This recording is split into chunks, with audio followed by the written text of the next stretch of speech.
말씀을 나누겠습니다. 로마서 98번째, 로마서 8장 35절에서 39절까지 말씀 함께 봉독하겠습니다. 누가 우리를 그리스도의 사랑에서 끊으리요? 환난이나 궁고나 핍박이나 기근이나 적신이나 위험이나 칼이랴. 기록된 바 우리가 종일 주를 위하여 죽임을 당케 되며 또 살할 양같이 여김을 받았나이다 함과 같으니라. 그러나 이 모든 일에 우리를 사랑하시는 이로 말미암아 우리가 넉넉히 이기느니라.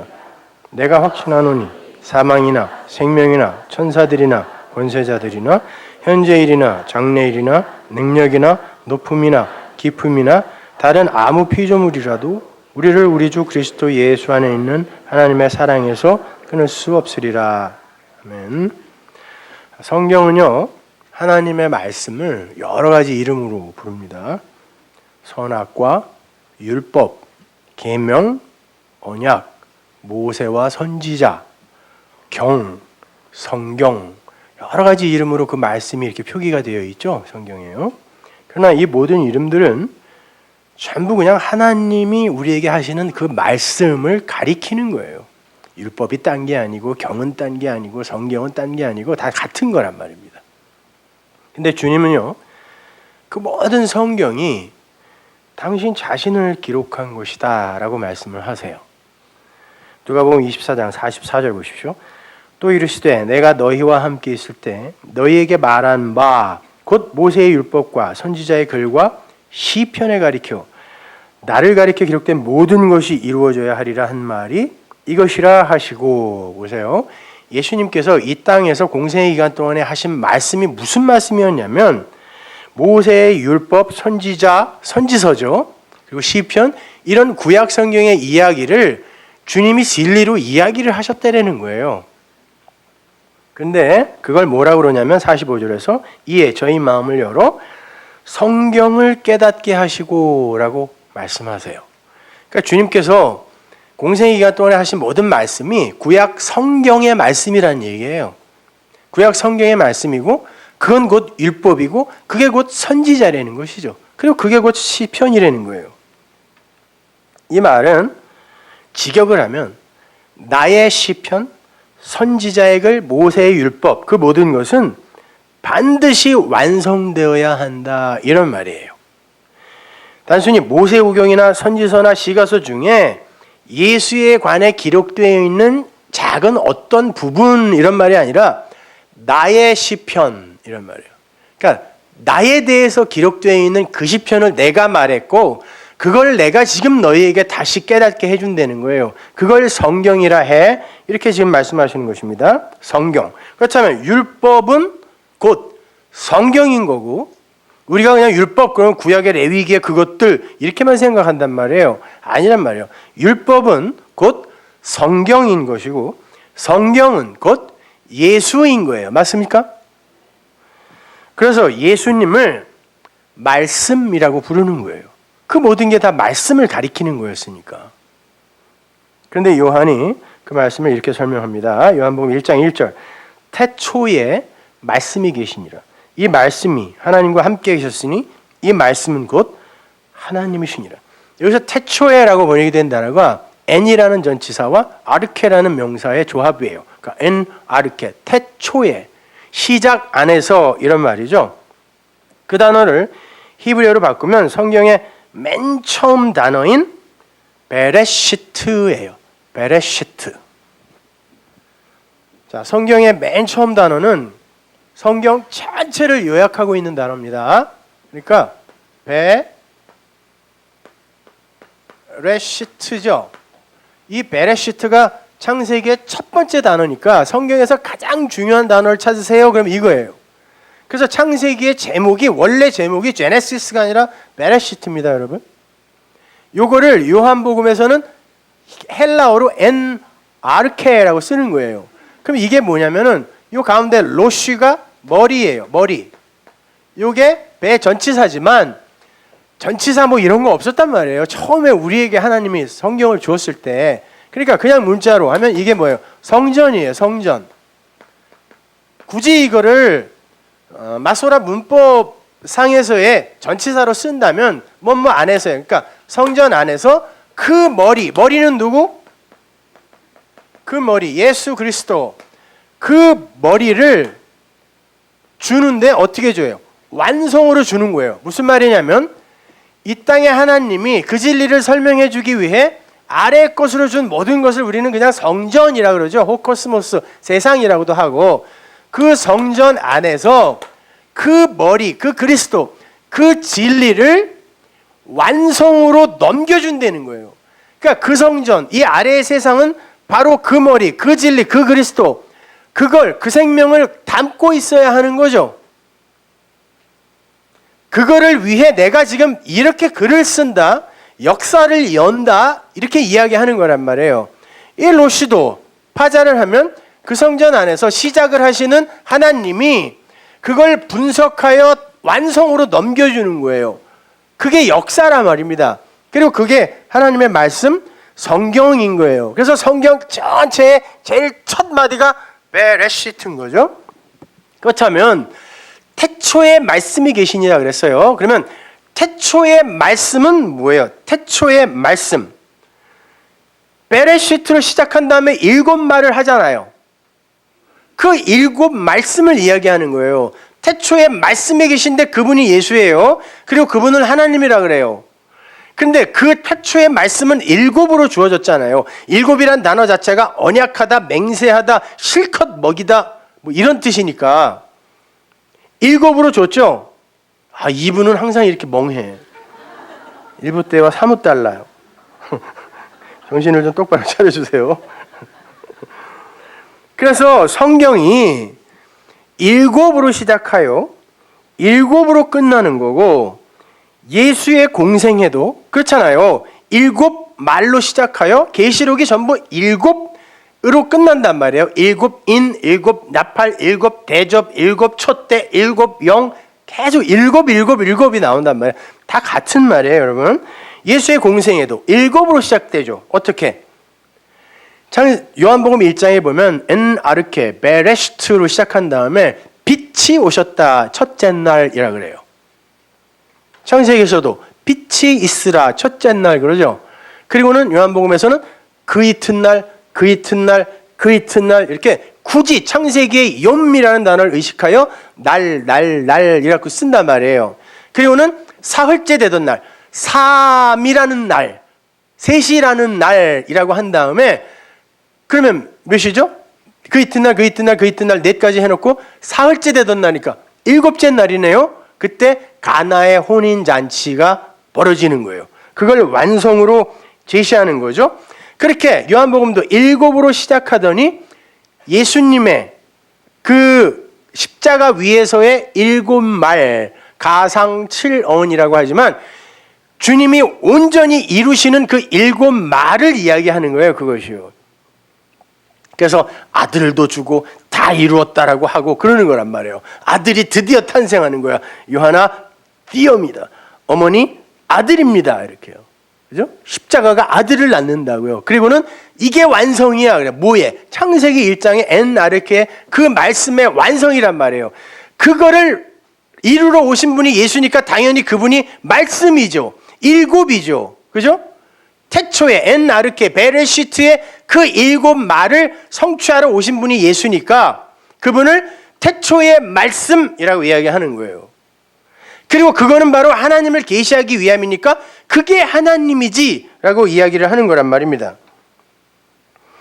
빛에서 시작하여 안식의 혼인잔치로 완료가 되는 거예요. 요한복음 1장도 그렇게 7으로 공생애를 시작하신 예수님은 7으로 마칩니다. 그거는 바로 우리의 이야기이기도 한 겁니다. 그래서 성경이 그 말씀을 하나님이라고도 하고 그 말씀을 우리라고도 하는 거예요. 계시록에 가면은 그 말씀이 바로 우리래잖아요. 여러 번 설명해 드렸으니까 여러분 최근 설교들은 한 20번씩 다 들으세요. 그래서 완전히 다 숙지가 되어 있어야 여러분들이 이런 설교를 들을 때 부담 없이 들을 수 있어요. 안 그러면 다 막혀요. 처음에 막히면 끝까지 절대 못 갑니다. 예수는 그 하나님을 진리의 말씀으로 담고 이 세상에 오신 분입니다. 그래서 그분은 하나님이라고 하는 거예요. 그렇다고 해서 이 역사에 절대 담길 수 없는 크신 그 하나님은 아니죠. 그분이 육신 안에 어떻게 담겨요? 그분이 어떻게 역사에 포착이 되고 담깁니까? 그분은 아니란 말이에요. 그러나 우리의 수준으로 계시해 주실 그 하나님을 진리로 담고 오신 분이니까 하나님인 거예요. 그분은요. 그 하나님을 담고 오셨다라는 의미에서. 그러나 그분은 율법이고 말씀이라 그랬어요. 그러나 그분 안에서 그 진리를 그 하나님으로 그 생명으로 읽어낼 수 없는 이들에게 있어서 그 예수는 그냥 말씀이고 그냥 율법이죠. 그냥 율법인 거예요. 그러면 어떻게 되는 겁니까? 그 예수가 그냥 나에게 율법으로 남아있으면 그럼 죽는 거예요. 그 일곱이라는 단어는 언약하다, 맹세하다, 실컷 먹이다, 7번 말하다, 사바라는 단어가 그런 뜻이라 그랬죠. 7번 말하다, 언약, 맹세, 실컷 먹이다 이런 뜻이란 말이에요. 근데 무엇으로 언약을 주어서 실컷 먹인다 그러죠? 아까 베레시트 설명해 드렸는데 이 아래의 것으로 성전, 눈에 보이는 모형으로 그 진리를 준 이 아래의 모든 것으로 우리에게 실컷 먹여서 하나님이 그 언약이 무엇인지를 알게 하여 그 언약을 성취한다는 그런 말이에요. 그래서 사바라는 단어를 파자를 하면 눈에 보이는 아래의 것으로 그 성전, 그 하늘의 그 성전을 분석하여 가르쳐주다 이런 뜻이에요. 그게 일곱이에요. 그걸 실컷 먹이다 그래요. 이 아래의 성전으로 분석하여 실컷 먹여주는 거예요. 그걸 일곱이라 그래요. 그걸 언약이라고 한단 말이에요. 성경이. 그러니까 하나님은 하늘 아래의 것들에 생명의 말씀인 진리를 담아서 우리에게 언약으로 줬다라는 거예요. 그러니까 그 어느 것 하나 그냥 우발적으로 우연히 존재하는 건 없어요. 진화 이런 소리 하지 마세요.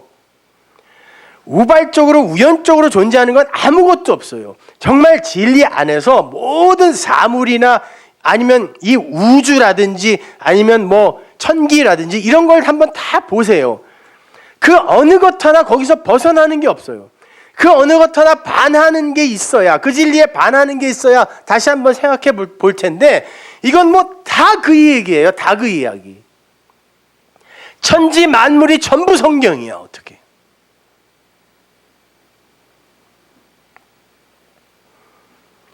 자, 그렇게 이 아래 것에 하나님은 생명, 그 진리를 담아 우리에게 주셨는데 그것이 바로 율법이고 성전이고 성경이고 예수라는 말입니다. 그래서 요한복음은 그 예수를 말씀이라고 칭한 후에 그 예수가 자기를 담아 그로 말미암아 그를 담아 이런 말, 그로 말미암아 천지를 창조했다 그래요. 그리고 그 어느 것 하나 그가 담겨 있지 않은 게 없다 그래요. 그리고는 그와 그 안에 그것들 안에 생명이 담겨져 있다 이렇게 얘기한단 말이에요. 당연하죠.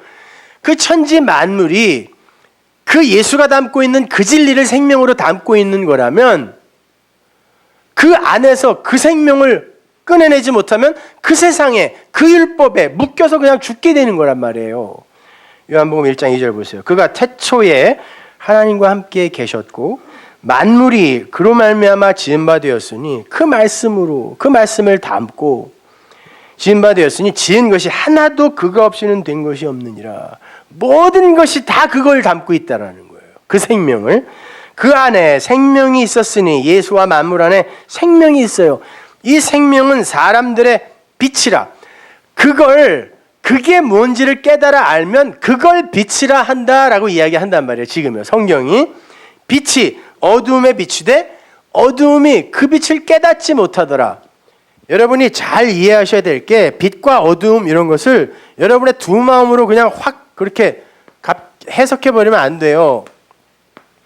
호셰크라는 단어가 어두움이라는 단어거든요. 근데 죄를 아래 것으로 이렇게 분석하여 주면 그걸 어두움이라 그래요. 그런데 이게 무엇인지를 알아버리면 그걸 오르, 빛이라고 그러는 거예요. 하나님이 시작하신다 해서 빛이거든요. 그런데 그 빛은 이 땅에 그 빛의 실체는 올 수가 없어요. 그래서 어떻게 우리에게 그 빛을 설명해 주냐면 이 아래에 어두운 것들 있죠. 그 어두운 것들, 어두움에 속한 아래의 것들, 그 안에 담겨 있는 그것이 뭔지를 알게 하면 그냥 그걸 빛이라고 한다는 거예요. 그래서 그 생명을 성경이 빛이라고 하는 겁니다. 이제 여러분이 이런 것은 조금 더 깊게 이해를 할 수 있어야 되는 거예요.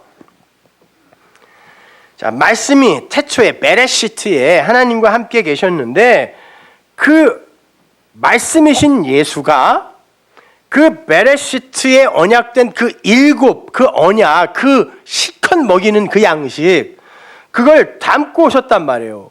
그리고 만물은 전부 그를 담은 것으로 창조가 되어 있는 거예요. 모든 게. 그게 3절이란 말입니다. 그리고 그 안에는 생명이 들어있는 거라고 이야기를 하는 거죠. 그런데 그 만물은 그냥 껍데기로만 보면 그게 호쉐크, 어두움인 거고, 죄를 아래의 것으로 그냥 줘버리면 그걸 어두움이라 하자 그랬잖아요. 호쉐크. 그러니까 그냥 보면 그게 어두움인 건데 그게 뭔지를 알았을 때 그걸 빛이라고 한다는 거예요. 빛과 어두움이 따로 떨어져 있는 게 아니라는 얘기입니다. 그러니까 선과 악도 따로 떨어져 있는 게 아니라는 거예요, 여러분. 성도에게 있어서는. 이렇게 이해를 해보세요. 하나님께서 당신의 그 일곱 말, 그 일곱 언약을 설명하기 위해 우리에게 문자로 준 게 계명이죠. 율법이죠. 그게 레위기잖아요. 10계명이고. 그리고 그 계명을, 그 율법을 모형으로 만들어서 가장 보기 좋은 어떤 산 중앙에다가 딱 세워놨어요. 그게 뭐예요? 성전이에요. 팔레스타인 땅은 다 평지인데 예루살렘만 볼록 산처럼 튀어나왔어요. 그 위에 성벽을 두르고 성전을 그 안에다가 세워놨단 말이에요. 그래서 구약에서 내가 눈을 들어 내가 산을 향하여 눈을 들리라 뭐 이런 거 있죠. 그죠? 너의 눈을 산을 바라보라 할 때 그 산은 전부 거기를 이야기하는 거예요. 그 산. 볼록 튀어나오는 그 산. 그 산상수훈도 바로 거기 고성전에서 우리에게 주어진 거라 산상수훈이라고 하는 거란 말입니다. 근데 그 가장 보기 좋은 곳 어디서든 보이죠. 평지에 볼록 튀어나온 산 위에 성전을 지어놨으니까 거긴 시온산입니다. 모리아산. 거기다가 지어놓고 그걸 보게 하는 거예요. 어디서든. 요런 일이 창세기에도 있었죠. 동산 중앙에다가 가장 보기 좋은 곳에 어떤 나무를 하나 심어놨다니까요. 선악과 율법입니다. 성전은 그 표피로 보면 율법이죠. 똑같은 이야기 하는 거예요. 자, 하나님이 일곱의 그 말을 설명하기 위해 이거는 언약이니까 내용을 줘야 되잖아요. 그게 10계명이죠. 시내산에서 준 10계명. 그러니까 이 10계명이 뭔지, 열이 뭔지를 설명해 주게 준 게 레위기의 수많은 율법 조항들이잖아요. 그래서 10계명은 우리말이고 원문은 계명들의 10이란 말이에요. 모든 계명들을 간단하게 그냥 요걸로 설명해 줄게라는 말이란 말이에요. 그것이요. 그 10개가 제일 중요하다 이런 말이 아니란 말입니다. 근데 그 10계명을 못 알아먹으니까 모세야 이리 와봐. 이거를 모양으로 만들어서 한번 거기다 세워놔봐 라고 한 게 성막이고 그거를 가나안 땅에 들어가서 가장 보기 좋은 동산 중앙에다가 떡 심어놨단 말입니다. 세워놨단 말이에요. 그게 성전이에요. 근데 그 성전은 티데미 하나님의 진리를 횡으로 짝짝짝짝짝짝 번제단부터 시작해가지고 짝짝짝짝 세워서 마지막 지성소 안에 그 법궤의 의미가 뭔지를 알면 그가 정사각형 지성소가 되는 거예요. 휘장이 찢어지는 거란 말이에요. 그것이. 그러니까 그게 진리죠. 그런데 그 성전을 그냥 표피로 이해하여 거기서 열심히 희생제사 지내고 율법만 지켜버리면 하나님에게 독사의 새끼라는 욕을 먹는단 말입니다. 그러니까 그 성전은 어떤 이들에게 있어서는 진리입니다. 그랬을 때 그에게 있어서 그 성전은 빛인 거예요. 그런데 그걸 그대로 표피적인 거기 서 있는 그것으로 봐버리면 그게 바로 어두움인 거예요. 그러면 진리를 깨달은 그 사람에게 있어서 이 성전이 트랜스포머처럼 딴 걸로 막 이렇게 벼에서 싹 바뀌어요? 그게 그대로 그게 거기 서 있단 말입니다. 그러나 어떤 이들에게는 그게 빛이라니까요. 근데 어떤 이들에게는 여전히 그게 어두움인 거예요. 맞아요? 그 성전이 뭐라고? 율법. 그 율법이 성경, 그 성경이 예수라며요. 그러면 그것들을 그 내용으로 보지 못하고 지금 시중에서 사람들이 알고 있는 그런 도덕 윤리나 아니면 내 밖에 나를 위해 어떤 일을 행한 어떤 칭찬받아야 할 분으로 나와는 관계없는 큰 힘을 가진 어떤 분으로 그렇게 존재해버리면 그게 어두움이라니까요. 그래서 빛이 왔는데 그 표피적인 예수, 그 표피적인 말씀, 그 어두움을 이들이 좋아하니까, 아니 그것밖에 모르니까 그 빛을 못 알아보고 그 생명을 못 알아보고 어두움만 보더라는 거예요. 이 어두움들이. 그런 말이에요. 요한복음은요. 요한복음은 그렇게 그 아래의 어두움을 하나님의 은혜로 말미암아 그 빛이 그거라고 알게 되면, 빛으로 그렇게 알게 되면 그걸 바달이라고 한다 그랬죠. 그렇죠? 모든 인간은 노미조하는 법으로 보는 두 마음을 갖고 있어요. 사도들이, 선지자들이 늘 이야기하는 게 두 마음, 그게 악이야, 그게 죄야라고 이야기하는 그 두 마음, 뭐든지 둘로 갈라서 봐. 뭐든지. 그죠? 근데 그 두 마음, 이 두 마음이 하나님의 은혜로 말미암아 아, 이게 바로 그거구나라고 깨달아 알아지게 되면, 그러니까 그렇게 나누는 걸 바탈이라고 그러고, 그렇게 바탈하게 되면 하나님과 카라트 나누어지게 되는 거고, 이혼 증서예요, 그것이.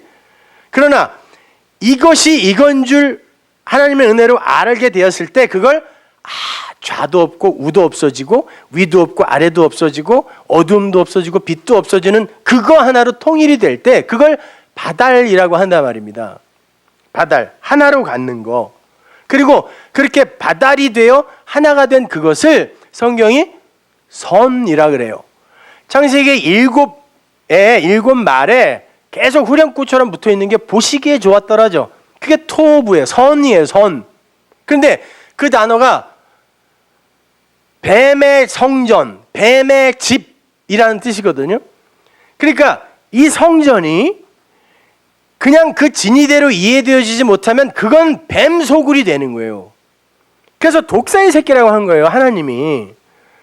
그런데 그게 진리대로 이해되어지면 겉으로 이해되어지면 뱀 집이지만 어떤 이에게는 그것이 선이 된다는 거예요. 선, 토브.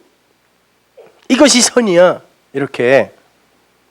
그러니까 어떤 이에게 있어서 그 7이라는 말씀은, 예수는, 성경은, 율법은 멸망의 도구가 되고요. 어떤 이에게 있어서는 그 7이 구원의 피난처가 됩니다.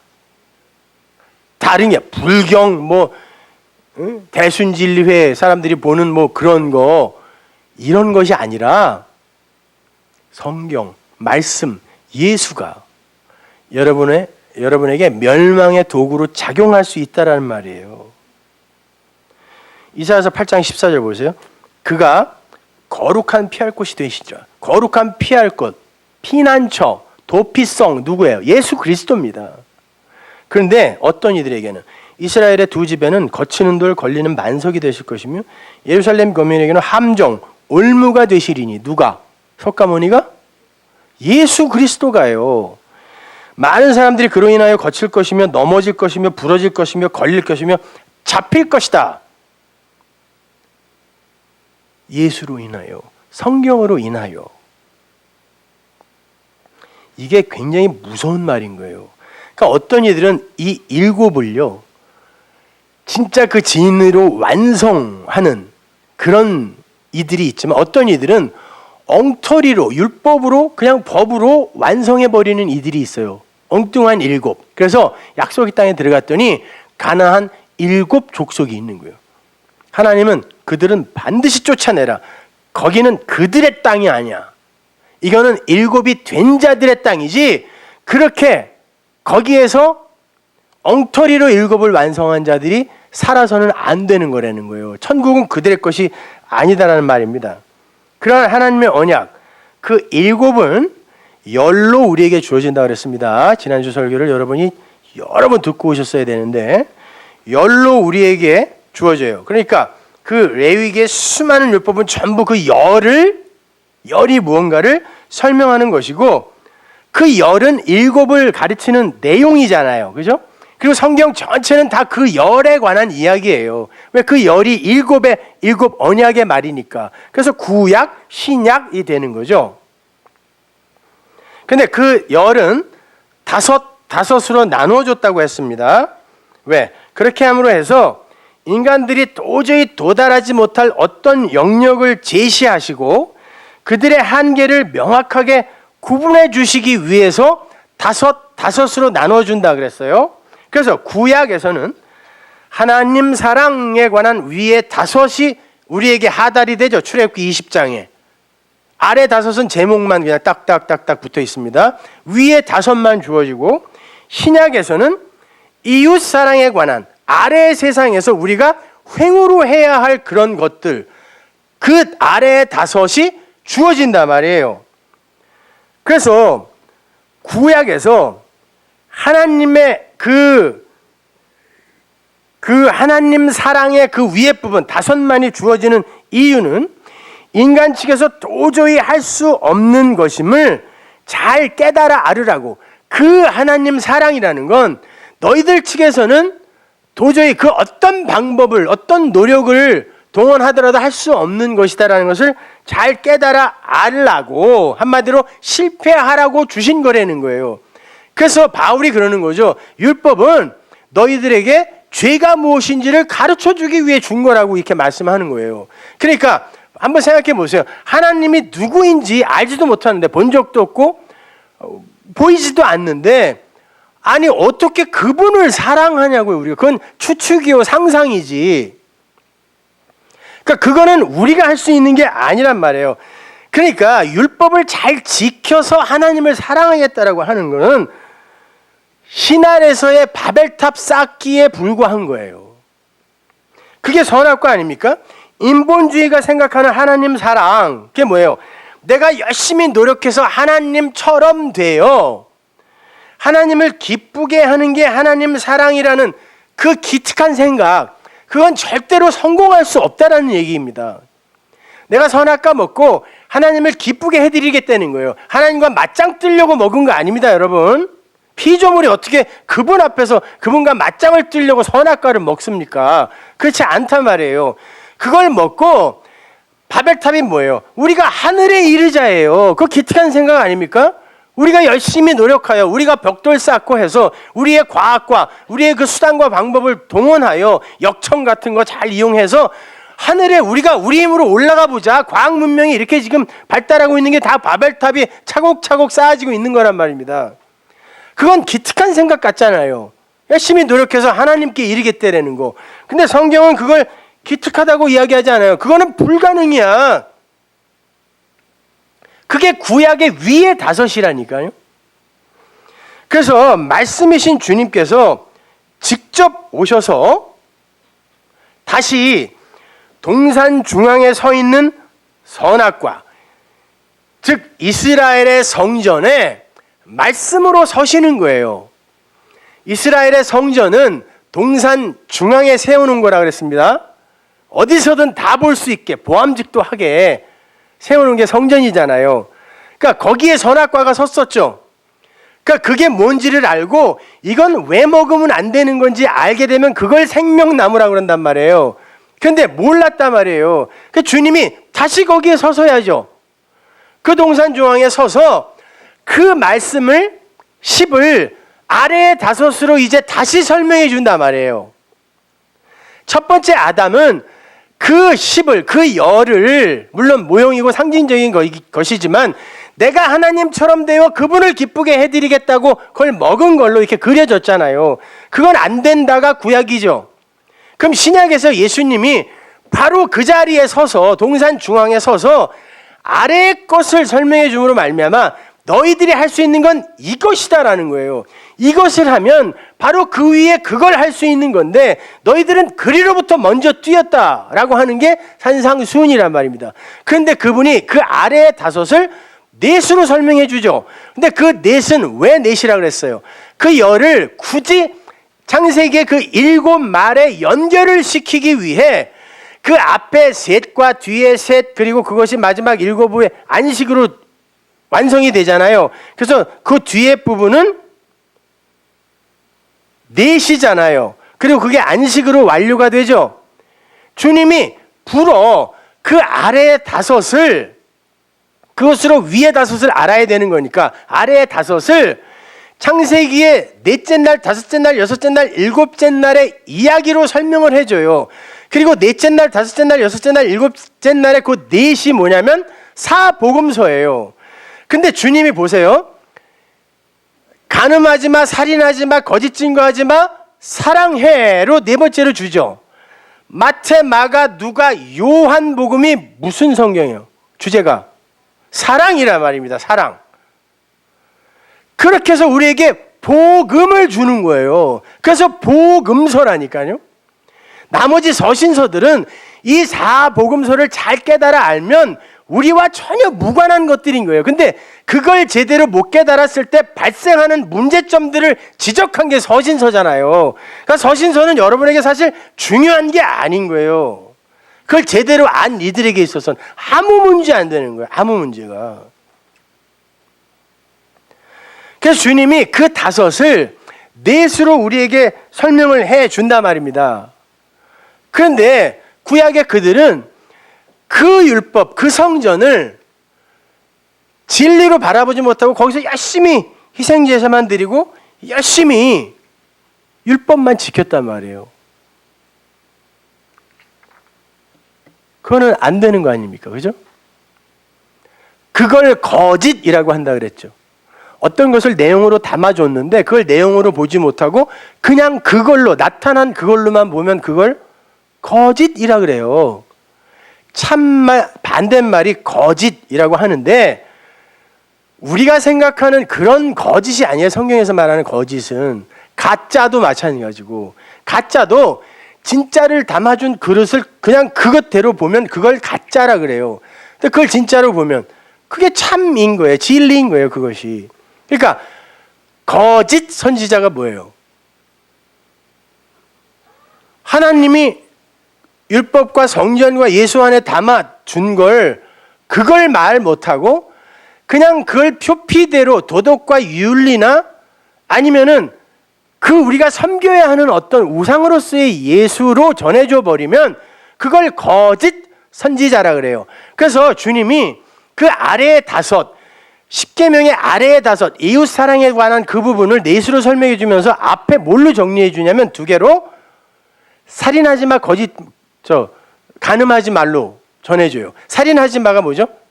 희생제사 드리지 마라는 뜻이죠. 도륙하지 마라는 뜻이니까. 그리고 간음하지 마는 말씀을 로마서 7장에 그 죽어야 하는 첫 번째 남편 율법으로 갖고 나하고 붙여버리면 그게 간음이라 그랬잖아요. 그러면 살인하지 마, 간음하지 마 이거는 희생제사 드리지 마, 율법에 머물지 마, 율법에 묶이지 마 이런 말이네요. 그렇죠? 말씀을 율법으로 갖지 마 이런 말이잖아요. 근데 구약의 율법이 두 마디로 줄이라고 그러면 뭐예요? 구약의 율법 전체가 희생제사 열심히 드려 율법 잘 지켜잖아요. 근데 주님은 그게 아니고 살인하지 마, 간음하지 마 이렇게 말씀하신단 말이에요.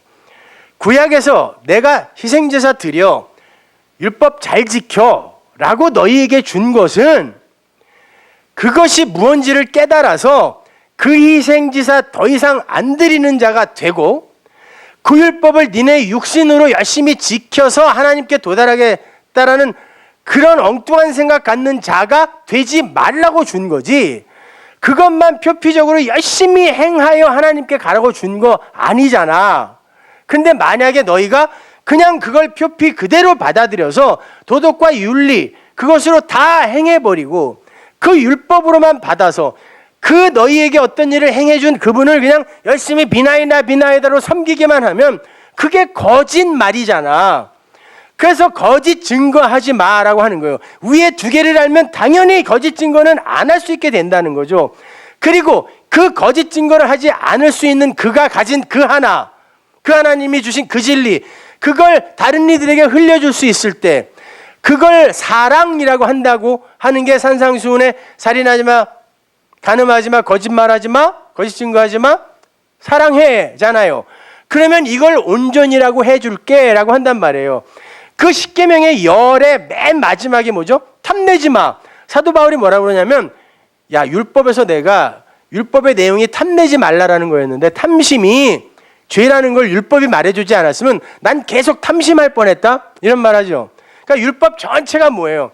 탐내지 마라는 거예요.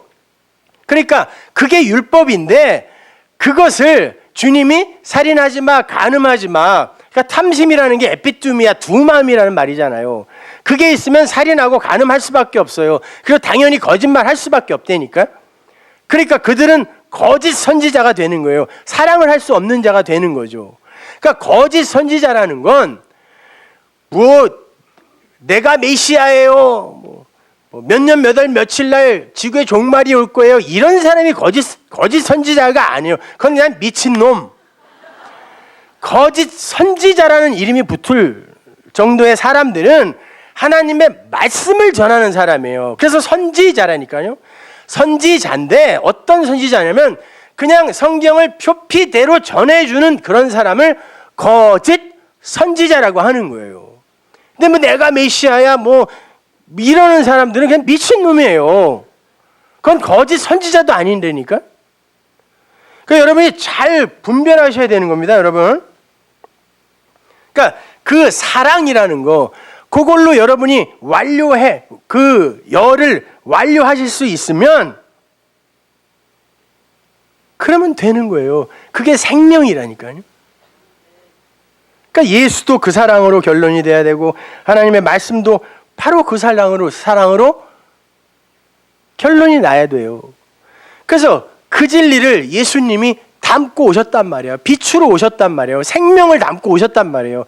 근데 그 참말, 거짓말이 아닌 참말이 뭐예요? 참이란 단어는 언제나 엘레테야, 진리입니다. 그 진리의 말, 그 진리는 언약이라 그랬죠. 근데 언약은 무슨 나무? 상수리 나무. 그래서 우리나라에서도 상수리 나무과에 있는 건 전부 참나무라고 그래. 이상하죠? 이상할 거 하나도 없어요. 모든 게 다 진리예요. 그 참말을 갖고 주님이 오셨는데 아무도 그 소리를 안 들어요. 아무도 그 말을 안 들어. 그래서 주님이 그 산에 가장 높은 곳으로 나무를 하나 짊어지고 올라가는 거예요. 골고다는 시온산에 있는 산입니다, 여러분. 거기에서 올라갔어요. 올라가서 거기에 나무로 박히는 거예요. 저주받은 나무로 박히는 거예요. 동산 중앙에 나무로 박혀 그 나무를 죽여버리는 거예요.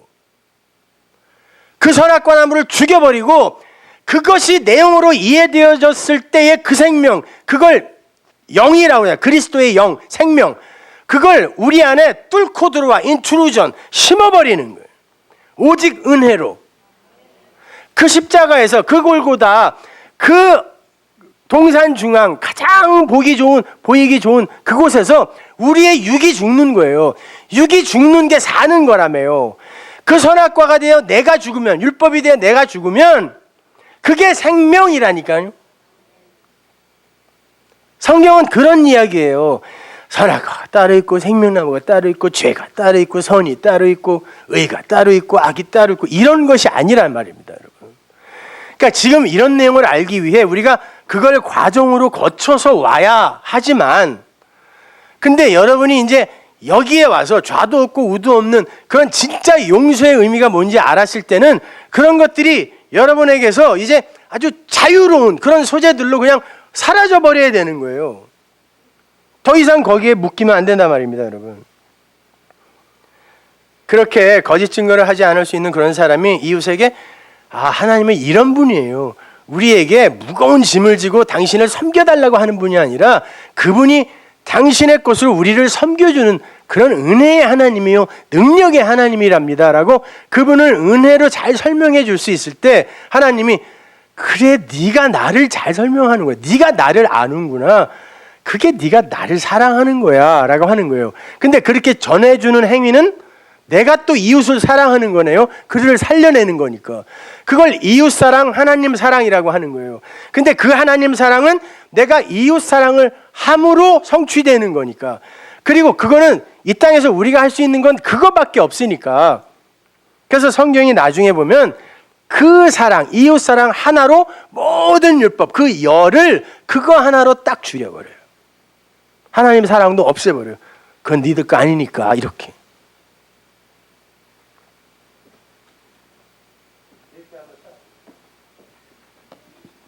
자, 보세요. 하나님이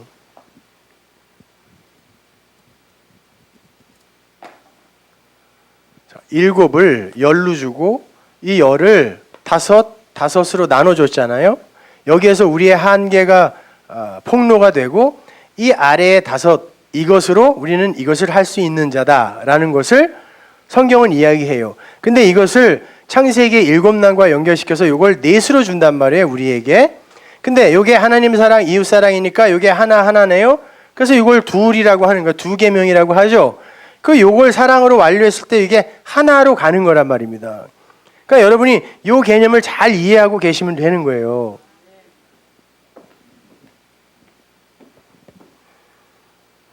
자, 그렇게 그 하나님 사랑, 거기에 있는 그 하나님 사랑은 우리가 할 수 없는 거라고 그랬습니다. 그렇죠? 그런데 성경은 니들 하나님 목숨 걸어 사랑해야 돼 라고 여러 차례 명령을 하세요. 그죠? 신명기 6장의 그 쉐마의 첫 마디가 뭐예요? 주 너의 하나님을 목숨 걸고 생명을 다해서 사랑해라 그런단 말이에요. 어떻게 사랑하라는 거예요? 그러니까 저렇게 이웃 사랑으로 아래의 그 다섯을 넷으로 이해하여 그 사랑으로 네가 가지고 그 사랑을 전해주면 거짓 증거하지 않을 수 있는 거잖아. 그게 사랑이야. 그리고 그게 바로 하나님 사랑이란다 라고 그렇게 성경이 이야기해 주는 거란 말입니다. 그게 하나님 사랑을 완성하는 거잖아요. 그죠? 사랑이라는 단어를 히브리에서 찾으면 아하브예요. 아하브. 그 단어는요, 성전을 말씀하시는 하나님이라는 뜻이거든요. 자, 이 성전을 말하는 하나님, 혹은 이 알레프라는 단어는 이게 사람이라는 뜻도 있습니다. 하나님이라는 뜻도 있지만, 왜? 구원이라는 건 이 사람과 하나님을 연합시켜 하늘적 존재가 되는 게 구원이고 생명이니까. 그죠?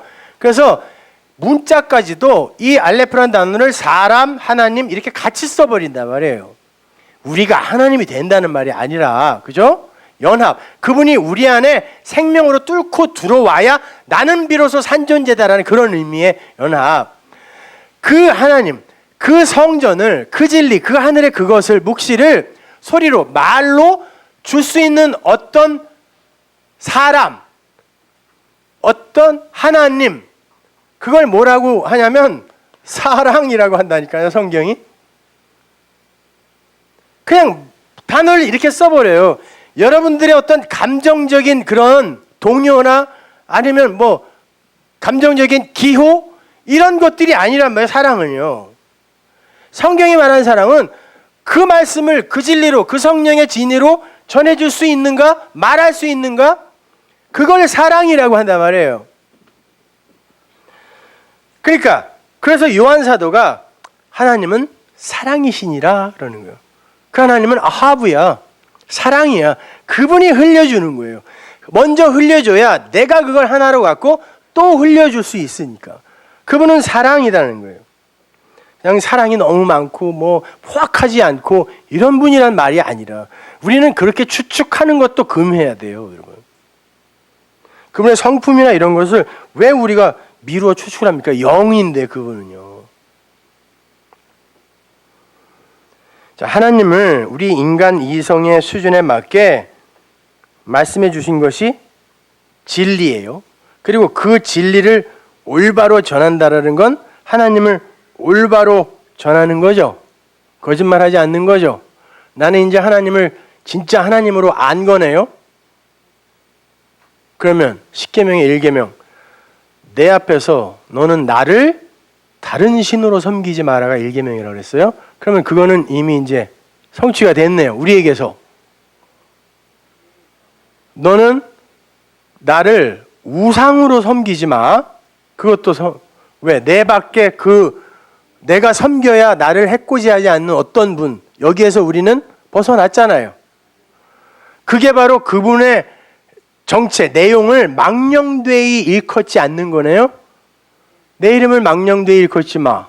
그렇게 해서 넷으로 우리가 사랑으로 갖게 되면 그게 안식이네요. 안식일을 지켜라.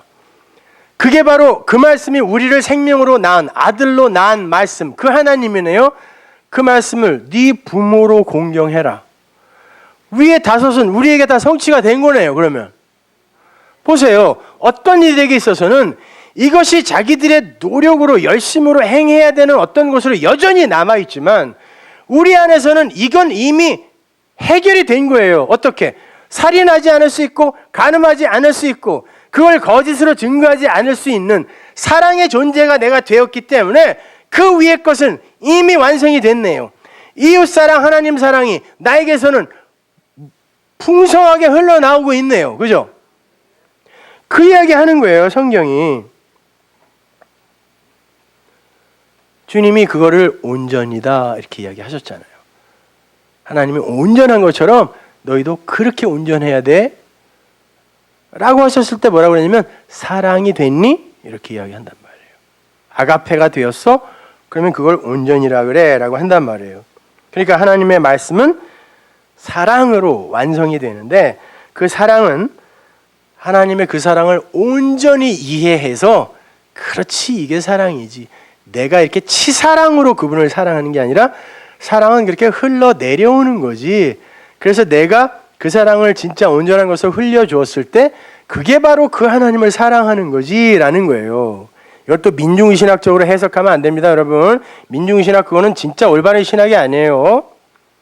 그 해방신학이라는 것이 남미에서 들어와서 우리나라에서 민중신학으로 한신해서 이렇게 바뀌어졌는데 그건 민중이 메시아라는 거 아니에요. 그러니까 그들을 잘 섬기면 하나님이 그걸 공로 삼아 우리를 구원한다. 그래서 그들이 메시아라. 이게 무슨 신학입니까?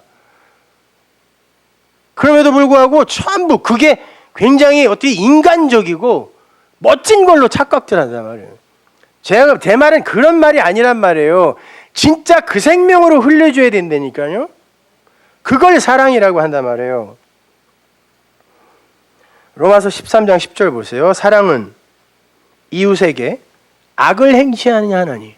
당연한 거네요. 카코스는 뭐라 그랬죠? 알레테이아, 선으로 해석되지 못하는 껍데기는 카코스, 악이라 그랬습니다. 그러니까 사랑이라는 건 이미 그걸 열을 하나로 가진 이니까 더 이상 껍데기로 안전할 수 있겠죠. 당연히 악을 행하지 않죠. 그러므로 사랑은 율법의 완성이다. 야, 이게 바로 하나님 사랑 아닙니까? 이웃에게 악을 행치 않고 진짜 하나 그 사랑으로 전해주면. 그래서 갈라디아서 5장 13절에서 바울이 이렇게 얘기하는 거예요. 형제들아 너희가 자유를 위하여 부르심을 입었으나 그러나 그 자유로 육체의 기회를 삼지 말고 오직 사랑으로 서로 종노릇하라. 온 율법은 네 이웃 사랑이를 네 몸과 같이 하라 하신 한 말씀에 완성되었다 이렇게 이야기하는 거예요. 하나님 사랑은 어디 갔어요? 이 한 말씀 이웃 사랑하기를 내 몸처럼 할 수 있으면 그게 하나님 사랑이라는 그런 말이에요. 그런데 여기에 첨언을 하나 합니다. 뭐라고? 너희가 그 진리를 깨달았을 때 너희에게 주어지는 게 바로 자유다. 맞다. 자유야. 그러나 형제들아 그 자유는 그렇게 서로를 섬기면서 사랑으로 전해주라고 이게 자유입니다 하고 전해주라고 준 거지 니들 육체의 기회로 삼아 방종하라고 준 건 아니야. 이런 말.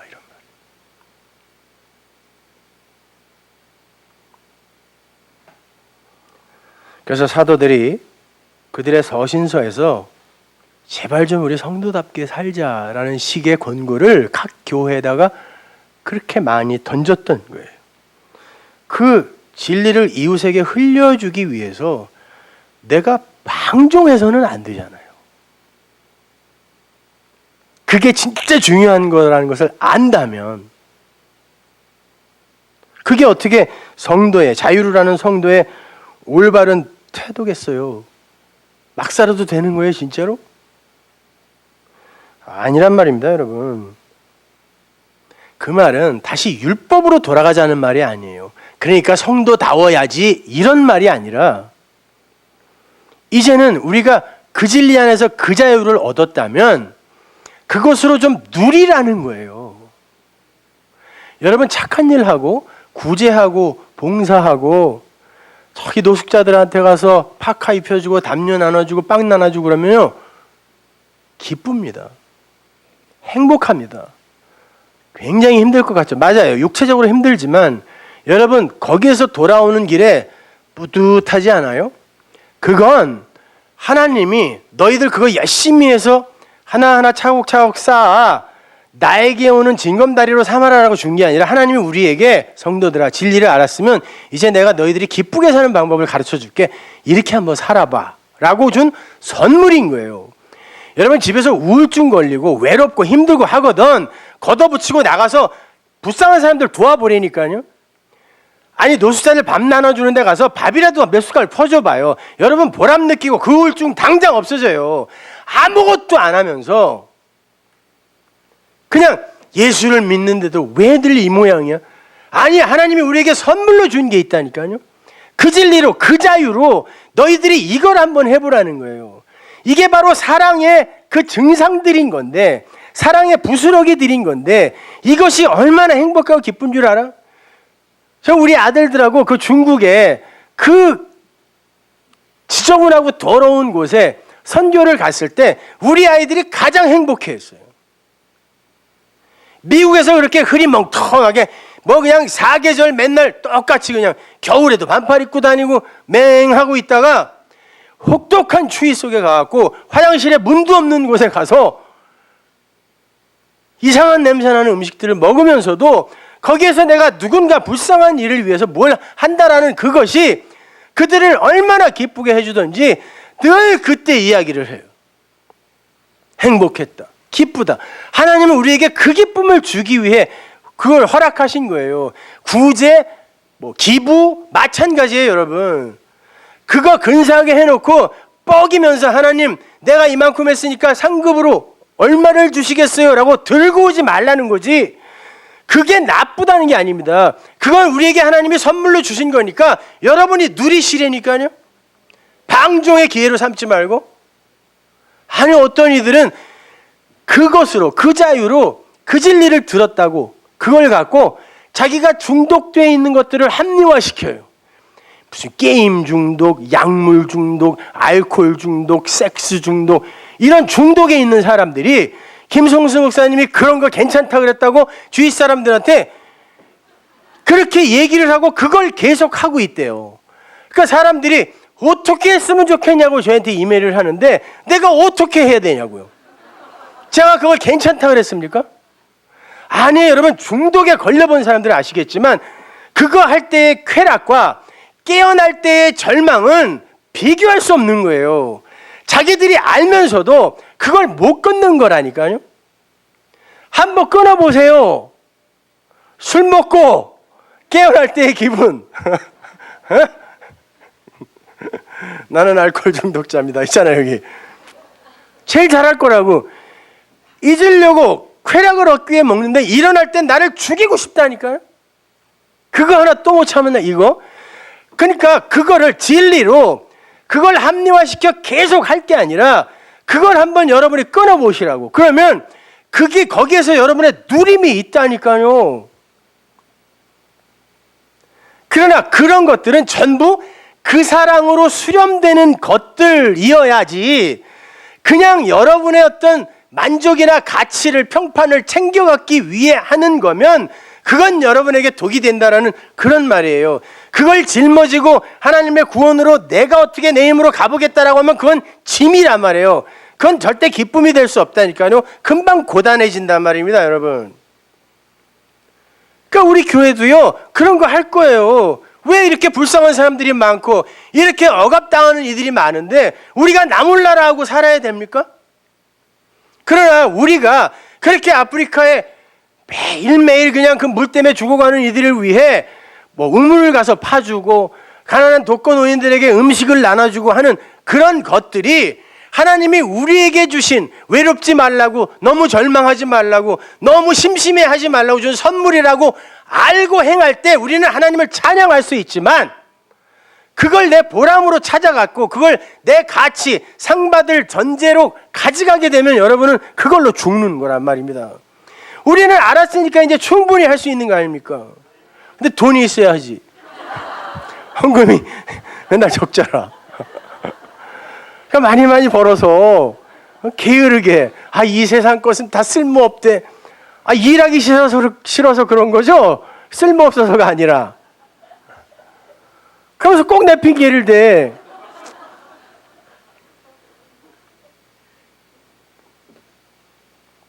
그러니까 여러분, 그런 것들 우리가 진짜 그 진리를 제대로 알면 그런 것들을 우리가 누릴 수 있단 말이에요. 진짜 우리의 기쁨으로. 그럼 우리가 행복해질 수 있다니까요. 너무 불행해요, 외로워요, 그러지 말아요. 그럼 3, 3, 5 모여서 봉사활동도 하고 한번 해보세요. 그리고 그런 활동하면서 또 진리를 나누고 한번 해보시라니까. 정말 행복하고 기뻐져요, 여러분. 내 통장에서 매달 돈이 얼마씩 쪽쪽 빠져나가는데 다른 사람들은 이거 내 피 같은 돈이라고 하겠지만 그걸로 행복해하는 이들 있잖아요. 그건 하나님이 선물로 준 거라니까.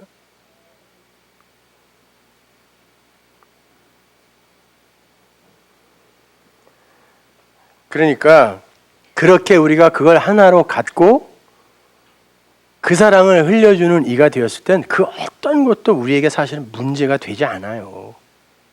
그때는 뭐 성전에 들어가서 제사 지내도 괜찮고 뭐 희생제사 드리면서 그렇지, 이게 하나님이 손수 준비하신 하나님이라는 제물에 의한 제사지라고 내가 알면 되잖아요. 밥 먹을 때 열심히 손 닦으면서 정결례식 행하면서 그렇지, 하나님의 참된 양식을 먹는데 어떻게 깨끗하지 못한 자가 먹어? 알면 되는 거잖아요. 설날 차례 지내면서 절해요 거기다가 하면서 그렇지, 아무것도 없는데 저기다 대놓고 저렇게 이 절하는 게 참 이게 미련한 짓인데 여태 내가 이거 하고 있었구나. 오직 찬양받으실 분은 우리 하나님이지 라고 하면 돼요. 그리스도인으로서 뭐 거기다 절하면 다른 이들이 진리를 아는데 방해가 되지 않을까요? 그런 소리 하지 마세요. 절 안 하고 가만히 서 있어서 기도하고 옆에 서 있었더니 사람들이 다 예수 믿던가요? 집안에 불화만 일어났지? 쌈박질만 했지. 내가 내가 절 안 했다고 내 형제 이웃들이 그 진리로 오더냔 말이에요. 그런 유치한 거 부담스러움 하지 마세요. 그러나 그런 유치한 거 몇 개 지켜놓고 나는 목숨 걸고 제사 지낼 때 절을 안 했습니다, 이따구 소리는 하지 말란 말이에요. 근데 그게 뭐냐고요. 아무것도 없는 거기다가 뭐 절 좀 하면 어떠냐고요. 그리고 오히려 가족들에게 어떻게 저희는 예수를 저렇게 열심히 믿고 저렇게 진리를 잘 아는데도 어떻게 우리와 함께 이렇게 낮아져 주지? 오히려 이게 더 낫겠네. 아무것도 아닌 것 같고 뭐 절을 해야 돼요, 말아야 돼요. 괜히 부모님들 마음 아프게 하지 말고, 그리고 사람들 괜히 멀쑥하게 어색하게 하지 말고 같이 해요. 아무 문제가 아니에요, 그런 거는요. 진짜 내가 그 사랑을 전해줄 수 있는가가 그게 중요한 거란 말입니다. 그렇게 하나를 가진 자가 되면 그 사람을, 그 하나를 가진 아들 모노게네스라고 하는 거예요. 그게 독생자입니다. 그리고 그 아들을 여덟이라고 부르는 거예요. 왜? 일곱으로 이제 일곱 언약에 완성되어 나온 어떤 자니까. 그렇죠? 그걸 여덟이라 그래요. 그래서 성경에 보면 여덟이라는 말이 많이 나오죠. 예수님께서 여덟째 날에 부활하셨습니다. 다 의미가 있겠죠. 그죠? 여덟의 날에 진짜 살아나는 거예요. 일곱이 완성됐으니까. 그리고 한문의 팔자도 이렇게 쓰이죠. 이게 원래 이렇게 되는 거예요. 어떤 곳에서 완전히 나오다 이런 뜻이에요. 완전히 나오면 여덟이에요. 이 단어는 원래 이렇게 돼 있었어요. 한 방향으로 이렇게 같이 가던 자들이 세상에서 등을 돌려서 이렇게 완전히 빠져나오는 거예요.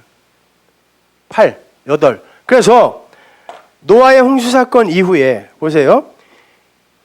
하나님이 의인이라고 칭한 어떤 자가 있어요. 그런데 그 의인은 뭘 잘해서 의인이 아니라 하나님이 은혜를 베풀었다라고 전제를 딱 달아놔요. 창세기 6장에. 그리고는 의인이라 그래요. 너는 내가 택했으니까 저 안으로 들어가라고 한단 말입니다. 그게 방주입니다. 테바라는 말이 그게 뭐 법궤라는 뜻도 있고, 법궤가 그 테바예요. 방주예요. 그것이요. 그리고 모세가 이렇게 담겨져 있던, 다 빠져 죽어야 되는데 그 위에 이렇게 담기면 살아나는 거, 그 갈대 상자, 그게 또 테바예요. 방주예요. 그것이요. 자, 그게 예수죠. 그 안으로 들어가라. 그리고는 저주의 비를 막 퍼부으세요. 그리고 저주의 바다가 생기네요. 거기에 빠지면 다 죽습니다. 그러나 그 안에 들어있는 어떤 택함을 받은 이들은 안 죽어요. 근데 그 방주가 죽는 거예요. 어떻게 알아요? 그게 요나서예요. 이가 물에 빠져 죽고 절대 구원받지 못할 것 같은 어떤 이들이 살아나는 게 요나서니까, 그들이 이제 그 저주에서 빠져나와 그 자기를 둘러싸고 있던 게 완전히, 그 테바가 완전히 부서지고 깨져서 물에 빠져 죽고, 그리고 살아난 새 사람들이 있어요. 그래서 거기에 창세기에 똑같은 언어들이 또 나오는 거예요. 생육하고 번성하고 땅에 충만하고 이렇게. 그리고는 거기서 나오는데 그 사람들이 여덟. 그들이 여덟이다 이렇게 이야기하는 거예요. 그래서 주님도 여덟째 날에 살아난 자로 이렇게 오는 거란 말입니다. 그럼 그렇게 살아난 자는 하나님과 화목된 자네요. 그러면 이제 더 이상 테바, 방주가 제물이 되어 죽었으니까 더 이상 제물이 필요 없네. 그러면 이제 그 제물, 그 제사는 하나님과 내가 나눠 먹는 거예요. 그걸 화목제라 그래요. 다른 건 다 태워 드려야 되는 건데 화목제만 고기를 내가 먹습니다. 그래서 방주에서 나오자마자 고기는 먹어라. 식량이 모자라서 그때부터는 육식이 허락됐다 이런 말이 아니에요. 채소와 함께 먹으라 그러죠. 그거 내가 다음 주에 설명해 드릴게요. 양이 너무 많아서 그것까지는 설명 못 하겠어요. 뭐 표적 뭐 이런 것에 대해서도 제가 다음 주에 설명해 드릴게요. 하도 질문하는 분들이 많아갖고 말이죠. 그거 전에 거 잘 들으면 다 거기 있는데 잘 들어보지도 않고 자꾸 그냥. 자, 이렇게 일곱이라는 언약의 말씀이 열이라는 율법으로 주어지고, 그 열이 아래의 다섯을 통해서 위의 다섯을 성취하는 방법으로 설명이 되며, 그 아래의 다섯은 넷으로 주어져서 그 넷이 사랑이라는 하나로 완성이 되면 되는 거예요. 그게 성경이에요. 뭐이가 어려워요, 여러분. 그래서 창세기의 일곱 말, 그 일곱 말 있죠? 첫째 날, 둘째 날, 셋째 날, 에하드, 쉐니, 사라시, 이렇게 이게 첫째 날, 둘째 날, 셋째 날, 넷째 날, 그때 그 다섯째 말, 그 다섯째 말에 이런 내용이 들어가 있는 거예요. 그 다섯이 넷이 되고 넷이 하나로 주어지면 되는 거라 그랬습니다. 그러면 반드시 그 다섯 안에 어떤 의미가 들어있을 거 아니에요. 그렇죠? 창세기 1장 20절 보세요. 하나님이 가라사대 물들은 생물로 번성케 하라. 땅 위 하늘의 궁창에는 새가 나르라 하시고, 하나님이 큰 물고기와 물에서 번성하여 움직이는 모든 생물 그 종류대로 날개 있는 모든 새를 그 종류대로 창조하시니 하나님이 보시기에 좋았더라. 하나님이 그들에게 복을 주어 가라사대 생육하고 번성하여 여러 바다의 물에 충만하라. 새들도 땅에 번성하라 하시니라. 저녁이 되면 아침이 되니 이는 다섯째 날이니라. 다섯째 날. 창세기의 다섯째 날은 몇째 날과 짝이다? 1, 2, 3, 4, 5, 6, 7이라 그랬어요. 다섯째 날은 둘째 날이죠. 이 짝도 못 줘요? 1, 2, 3, 4, 5, 6이면 다섯째 날은 2죠. 그죠? 그럼 둘째 날이 뭐였어요?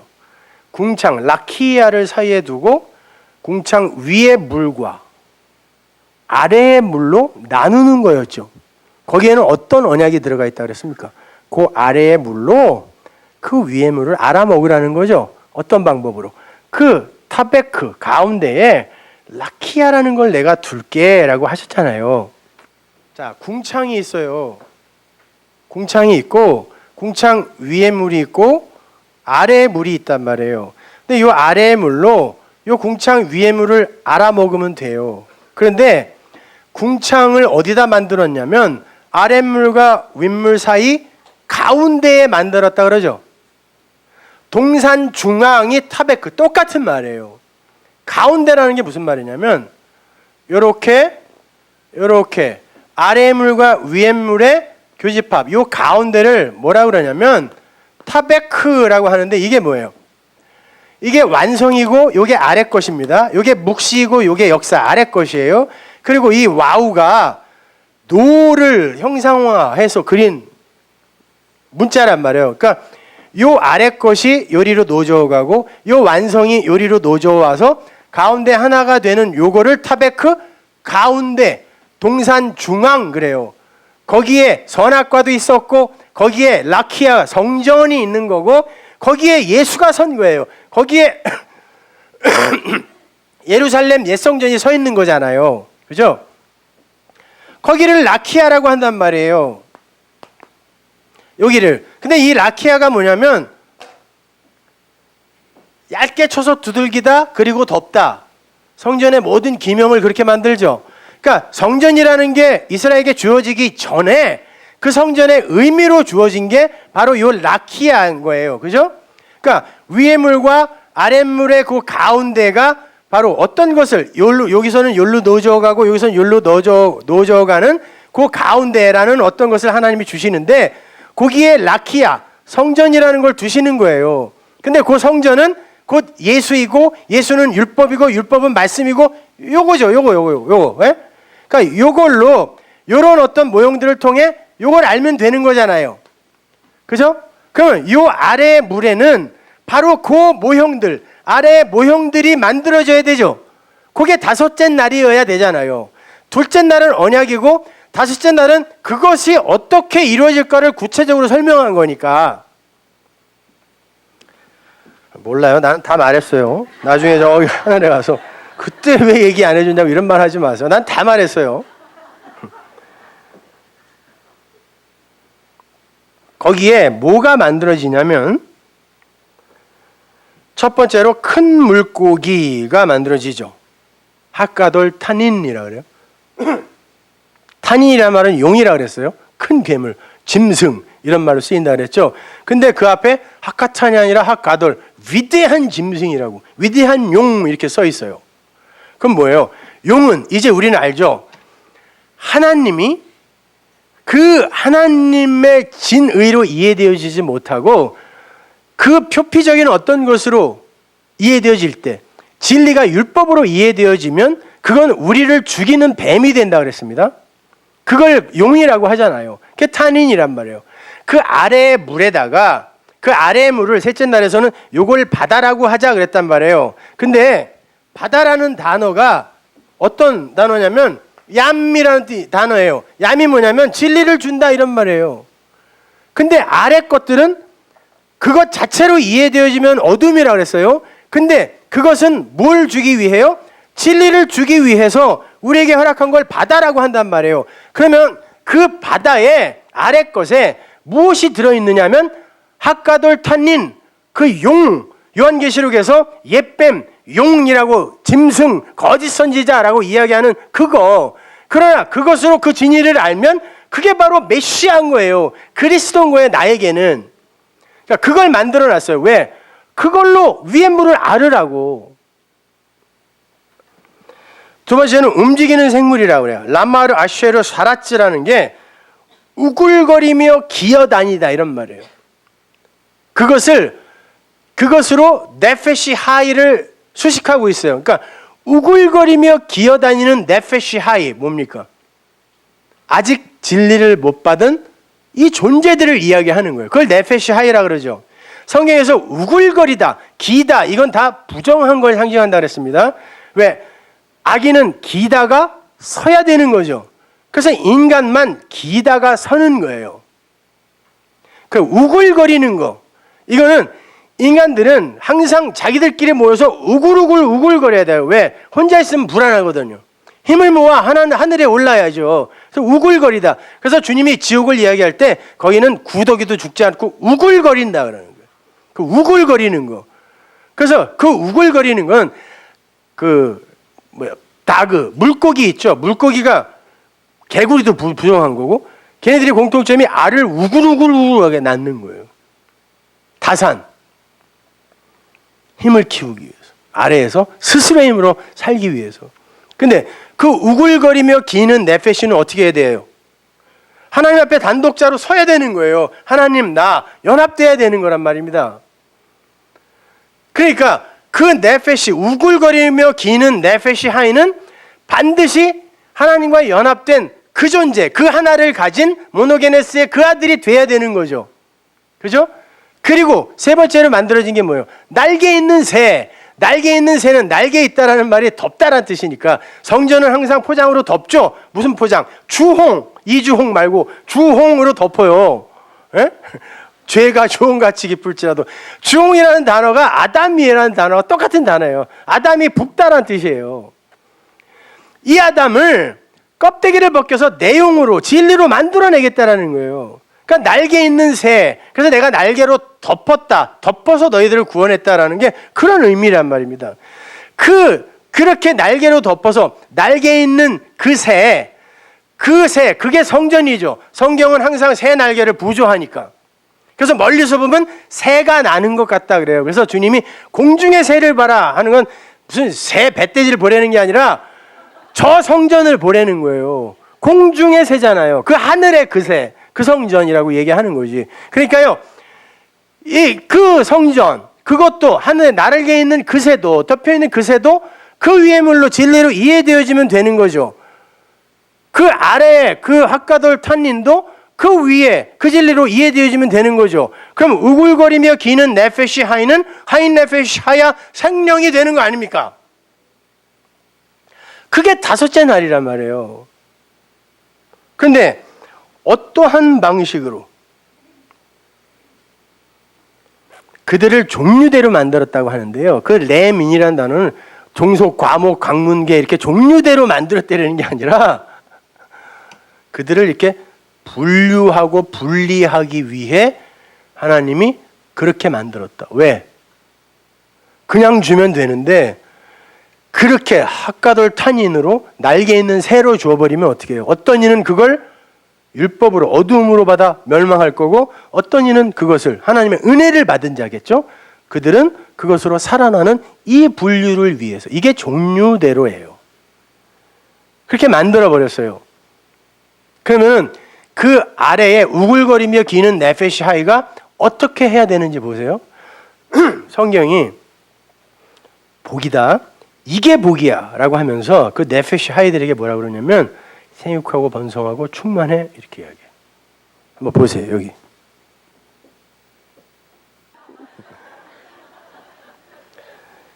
자, 이 바라크, 이게 복이에요. 여러분이 좋아하는 그 복, 에트 엘로힘 아마르. 하나님이 아마르 하세요. 말씀하셨어요. 다바르하고는 틀린 거예요. 로고스와 레마와의 차이와 똑같은 거죠. 아마르 하세요. 엘로힘으로 이게 복이다라고. 누가? 이게 3인칭 단수니까. 이게 생략되어져 있는 바로 그분이 아마르 하셨어요. 뭐라고? 파라라바 마레. 이게 생육하고 번성하고 충만하라예요. 근데 요 생육하다라는 요 말이 열매 맺다라는 뜻이에요. 우리 배웠죠? 열매로 일을 하는 열매 나무에서 그 열매. 파라예요. 파라. 요 열매.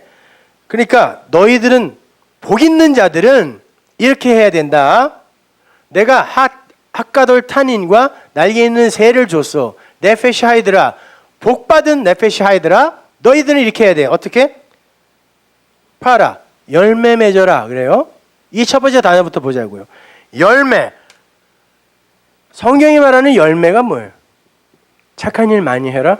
훌륭한 그 인격과 성숙한 그런 사람이 되어라. 뭐 이런 건가요? 누가복음 6장 43절 보세요. 못된 열매 맺는 좋은 나무가 없고 또 좋은 열매 맺는 못된 나무가 없느니라. 나무는 각각 그 열매로 아나니 가시나무에서 무화과를 또는 찔레에서 포도를 따지 못하느니라. 그러나 나는 따겠다는 거예요. 선한 사람은 마음에 쌓은 선에서 선을 내고 악한 자는 그 쌓은 악에서 악을 내나니 이는 마음에 가득한 것을 입으로 말함이니라. 자, 선한 열매, 나쁜 열매 이렇게 열매 얘기를 하면서 나중에 주님이 어떻게 결론 지냐면 그게 말이야 그래요. 입에서 나오는 말이야 그러죠. 다시 창세기로 가보세요. 요 파라가 열매 맺다라 그랬죠.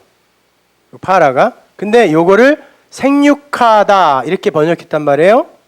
근데 열매 맺다라는 요 단어를 파자를 하면 뭐냐면 입으로 그 말을 그 성전을 입으로 말하기 시작하다 이런 뜻이에요.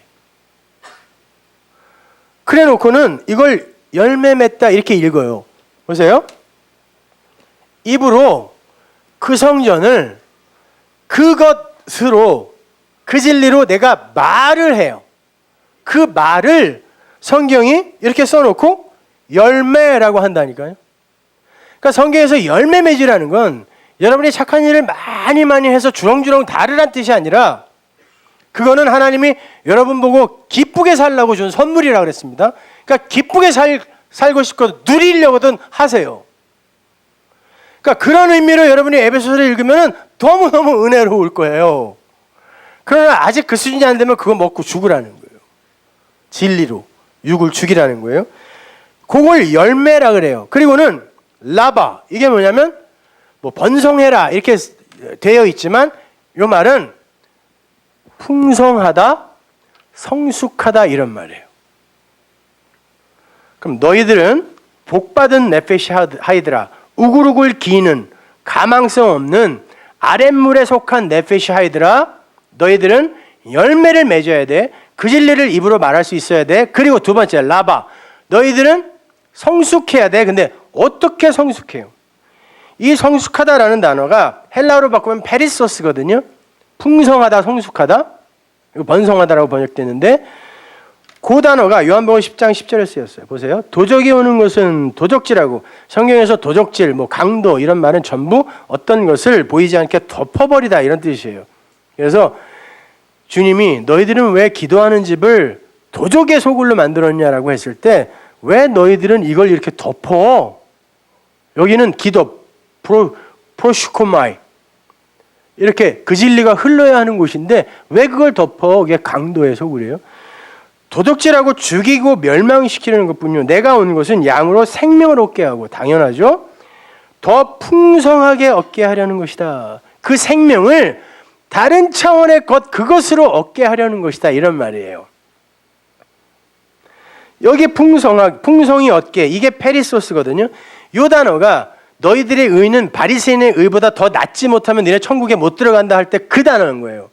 그러니까 바리새인의 의보다 더 의로워야 돼가 아니라 비교급이 아니라 그들의 의와는 차원이 다른 로마서 3장에 하나님이 준비하신 그 의 이야기하는 거죠. 차원이 다른 니들이 생각하는 니들이 논리로 주장하는 그 의 말고 차원이 다른 그 의가 아니면 안 돼라는 게 페리소스였잖아요. 페리슈오. 이게 똑같은 단어예요. 너희들에게 생명을 얻게 하는데 니들이 생각하는 그 생명 아니고 하늘의 그 생명을 다른 차원의 그 생명을 얻게 하려고 그분이 오신 거야 라고 이야기하는 거란 말이에요. 그러면 복받은 우글우글 기는 네페시 하이드라 너희들은 입으로 진리를 말하고 다른 그 아래의 핫가돌 탄인과 날개 있는 새를 다른 차원으로 알고 그리고 어떻게 하래요? 충만하라. 말에 이 단어는 온전한 것으로 하나를 가지다 이런 말이에요. 그렇게 생육하고 번성하여 온전해 이런 말이죠. 그러면 둘째 날이 완료가 되는 거란 말입니다. 그러면 항상 우리는 그 아래에 다섯으로 해야 되죠. 왜? 여기서는 그 다섯밖에 없으니까. 아래 것밖에 없으니까요. 그렇죠? 예, 그것으로. 그래서 성경에 보면 너희들이 죄를 갚을 때 또 불의한 재물 이런 것으로 죄를 갚아야 할 때 항상 다섯으로 갚아라 그래요. 성경에 나오는 5분의 1이라는 단어를 전부 찾아보세요. 다 하미시예요. 다섯으로 갚아라. 그러니까 이 이야기를 모르면 그 다섯으로 갚아라는 말이 무슨 말인지 하나도 모른다니까요. 그냥 5분의 1 보태서 갚아. 다. 그게 율법이에요.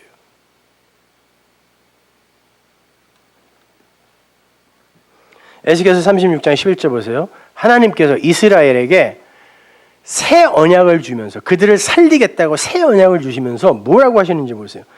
내가 너희 위에 사람과 짐승으로 많게 하되 생육이 중다하고 번성하게 할 거야. 이게 파라라바예요. 생육하고 번성하게 할 거야. 누가? 내가. 하나님이 할 거라는 거예요. 내가 너희를 이제 살릴 거거든. 내가 남편이 되어서 너희들을 애굽에서 끌어내었어도 너희들이 그 언약을 파했다. 그래서 내가 이제는 너희들 안으로 들어갈 거야. 이게 새 언약이잖아요. 근데 그렇게 들어가서 뭐 하겠다는 거예요? 생육시키고 번성시키겠대요. 파랄라바 똑같은 단어예요. 근데 파라가 뭐였어요? 열매를 맺게 할 거야.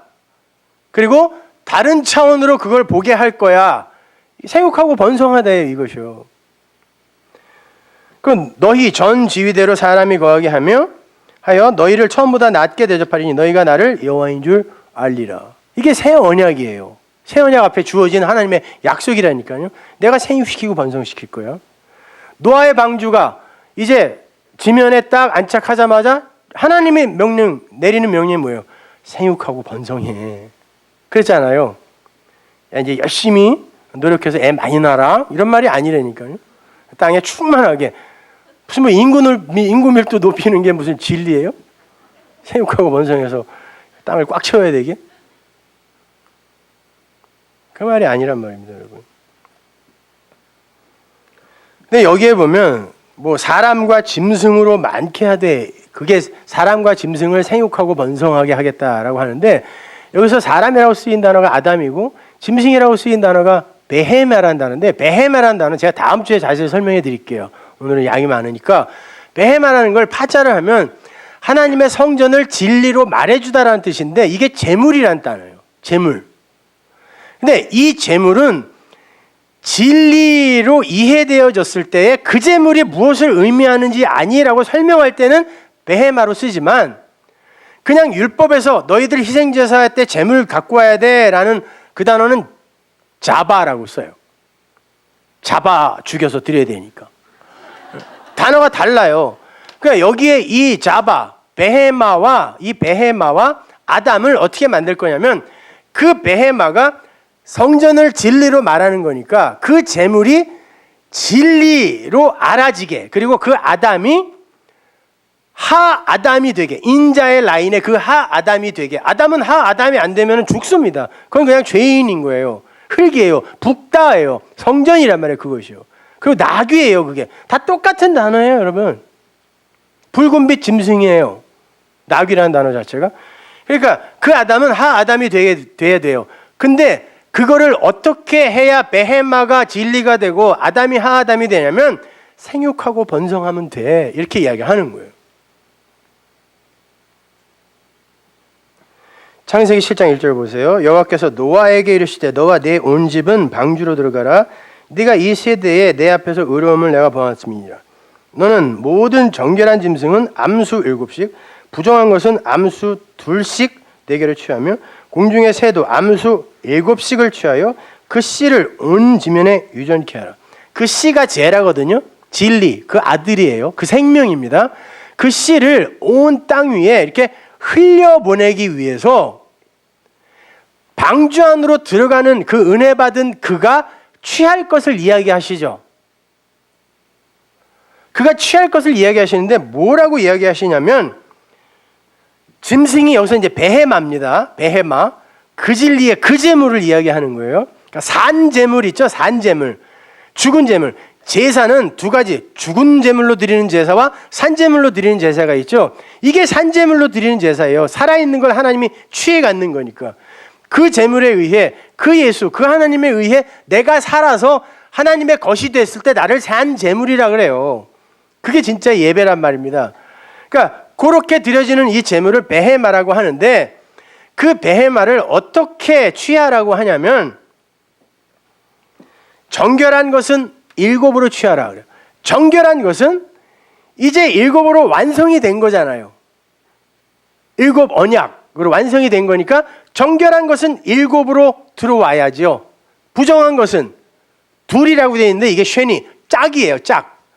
자, 아래 것과 위의 것이 따로 떨어져 있으면 부정이죠.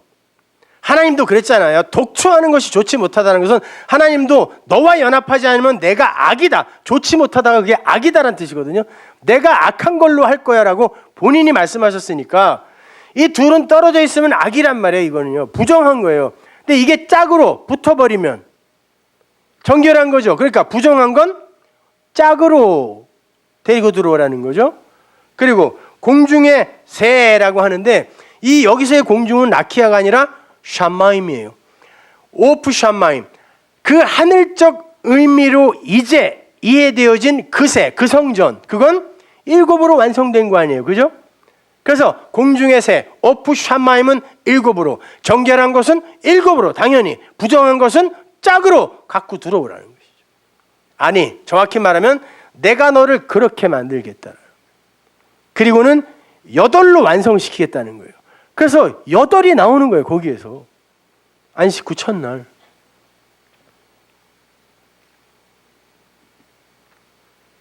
모르면 여러분 들으세요. 여러분 꼭 잘 아셔야 돼요.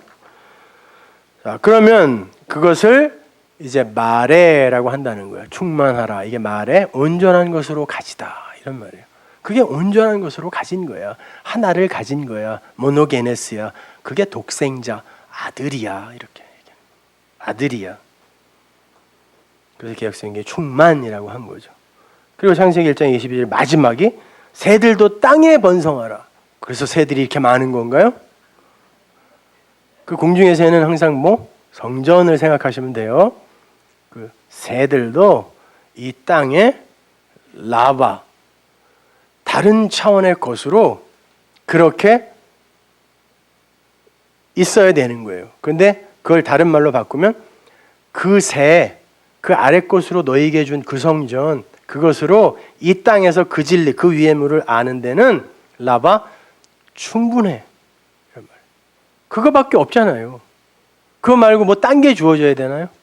그걸로 설명해. 제가 지금 여러분에게 진리를, 복음을 설명하는 것도 그 말로 설명하는 거예요. 그 성경으로 설명하는 거예요. 그 성전으로 설명하는 거라니까요. 근데 그걸로 충분해 그러는 거예요. 그러니까 성경이 말하는 다섯은 하나님께서 아래의 물속으로 던져주신 그 모형들을 갖고 차원이 다른 하늘의 것으로 가지라라는 그런 약속인 거예요. 그 다섯이에요. 그래서 그 다섯으로 그걸 하나로 갖게 되면, 그 위의 물을 알게 되면 그들을 넷째 날에서 뭐라고 불렀어요? 그들을 하늘의 별이라 한다 그랬잖아요. 그래서 아브라함의 후손을, 아브라함이 진리를 알고 난 다음에는 네 후손은 하늘의 별처럼 많게 할 거예요. 이렇게. 그렇게 많게 할 거야가 아니라 니들의 후손은 하늘의 별이 될 거야. 그걸로 진리를 못 알은 자들은 모래, 바다의 모래가 될 거야. 하나님이 그러잖아요. 그 진리를 율법으로만 받는 이들은 내가 너희들에게 비를, 은혜의 비를 모래처럼 내리겠다 그래요. 그러니까 그 모래는 율법이죠. 그래서 부스럭이에요. 그래서 유다가 얻어먹은 빵은 부스럭이라고 써 있는 거예요. 모래. 그러니까 바다의 모래가 되면 큰일 나는 거예요. 하늘의 별이 돼야 되는 거예요. 그 하늘의 별은 빛이에요. 코카부. 그들이 세상을 비추는 거죠. 그들이 사랑을 전해주는 자네요. 뭘로? 넷으로. 넷째 날이잖아요. 그것이. 아래의 광명으로 큰 광명을 알게 하면 그들을 별이라고 그래가 넷째 날이잖아요. 그게 첫째 날과 연결된 거고. 그렇죠?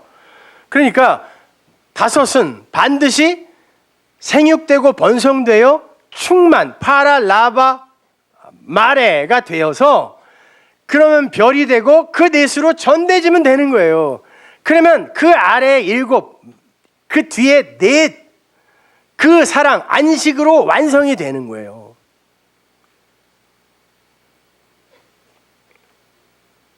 그게 성경이란 말입니다.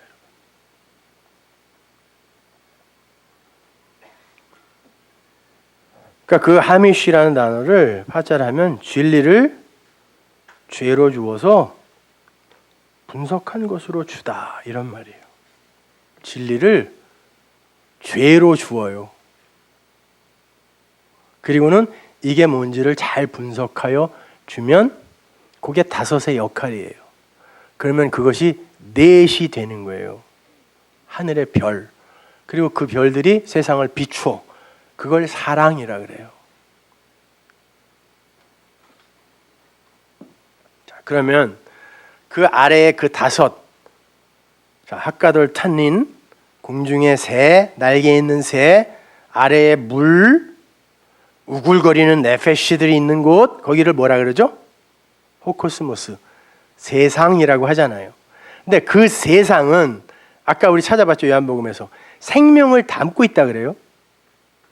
그냥 겉으로만 보면 어두움이지만 그 안에 빛이 있다 그러고, 그 예수에 의해 만들어진 그것은 생명을 담고 있다 그런단 말이에요. 그러면 지금 우리가 지금까지 공부한 바에 의하면 그 다섯으로, 아래 그 세상으로 우리는 넷이 되어 넷을 주면 되죠. 그리고 그 넷을 하나로 가지면 되는 거 아닙니까?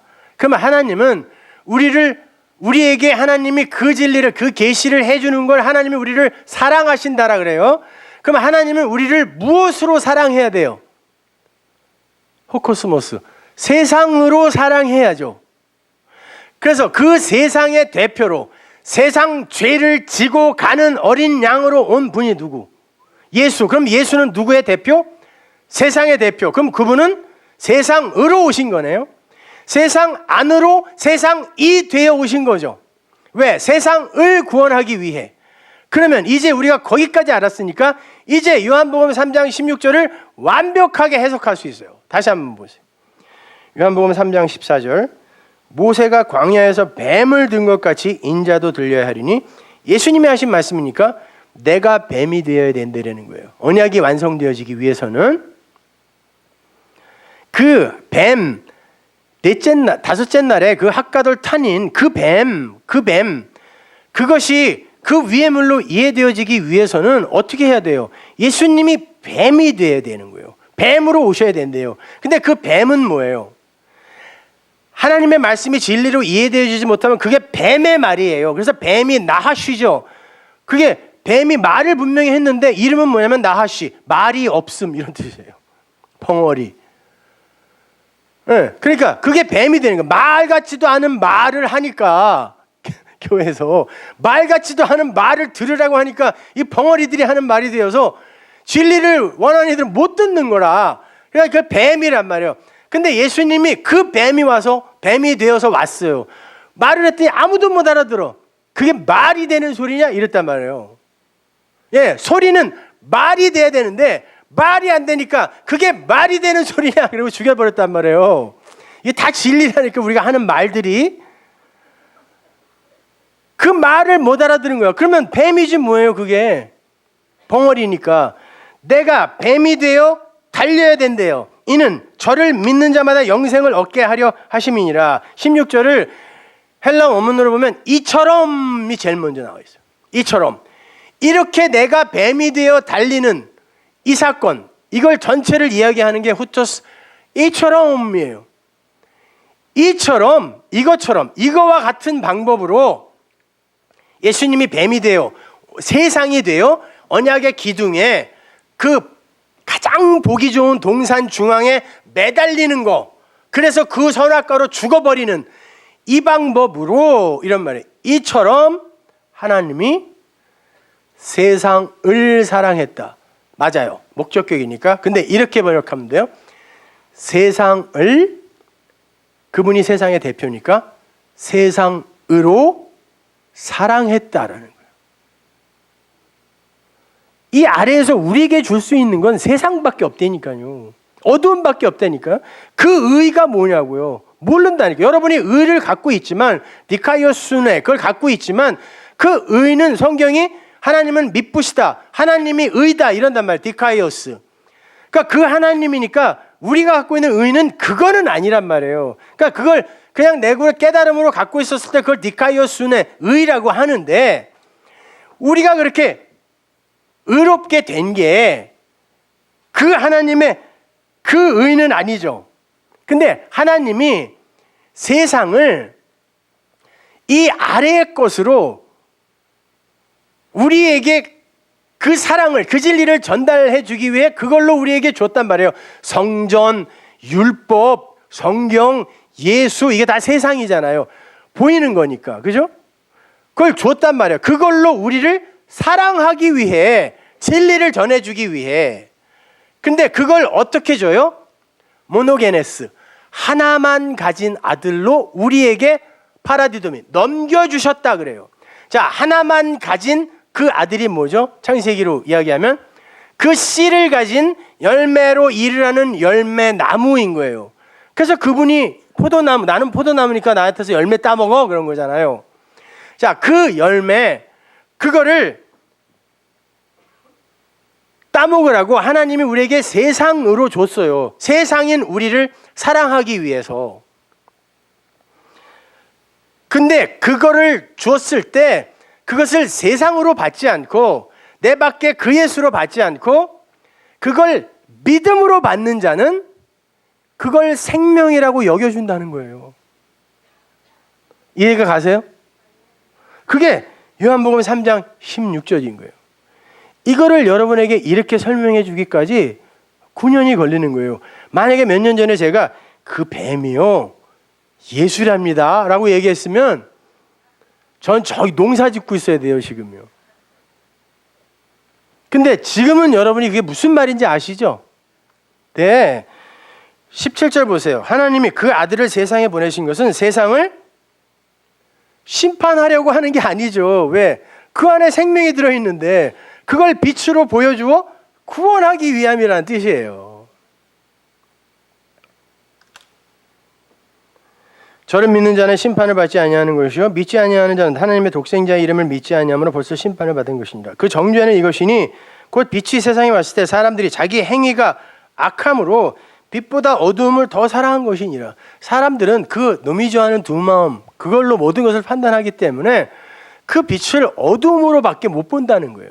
내용으로 못 보고 그냥 나타난 것으로 보아 열심히 행하고 섬겨버리는 거죠. 내 마음으로 못 갖는 거죠. 악을 행하는 자마다 빛을 미워하여 빛으로 오지 않으니 이는 그 행위가 드러날까 함이라. 잘 보세요.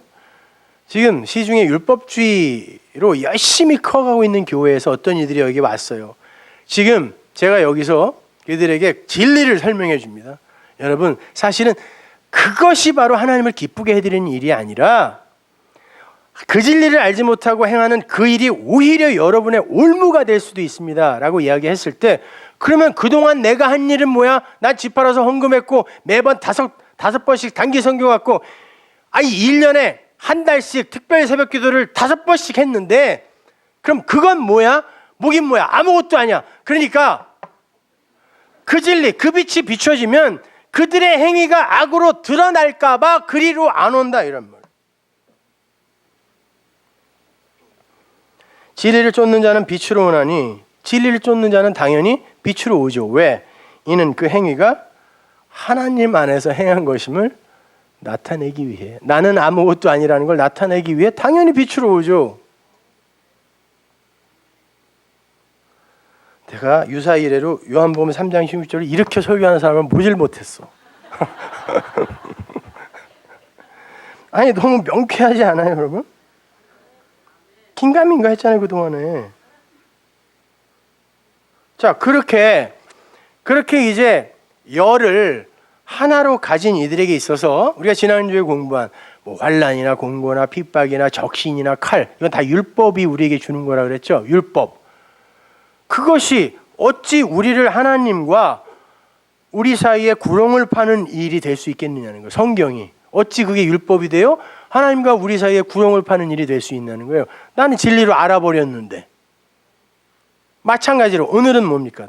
생명이나 천사나 기품이나 높음이나 이게 다 뭐예요?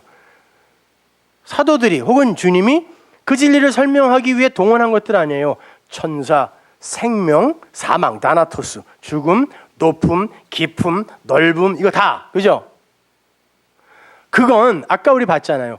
그 생명도 다른 차원의 생명으로 너희에게 얻게 하실 거라고 얘기했잖아요. 우리가 생각하는 그 생명 아니잖아요. 근데 우리가 알고 있는 건 그거밖에 없으니까 하나님이 이런 것을 끌어다 쓴 거죠. 그러면 그게 뭔지 알았을 때 너희들에게 그 천사, 그 생명, 그 죽음, 그 높음, 그 깊음, 이게 무슨 의미가 있니? 이제 알았는데. 그건 하나님이 너희에게 그걸 설명하기 위해 동원에다 쓰신 서재들, 교보제들 아니냐. 근데 어떤 이들은 그 생명 추구하고 천사는 언제 창조됐을까요? 전이에요, 후예요? 이런 것만 쫓아다니다가 죽는다는 거예요.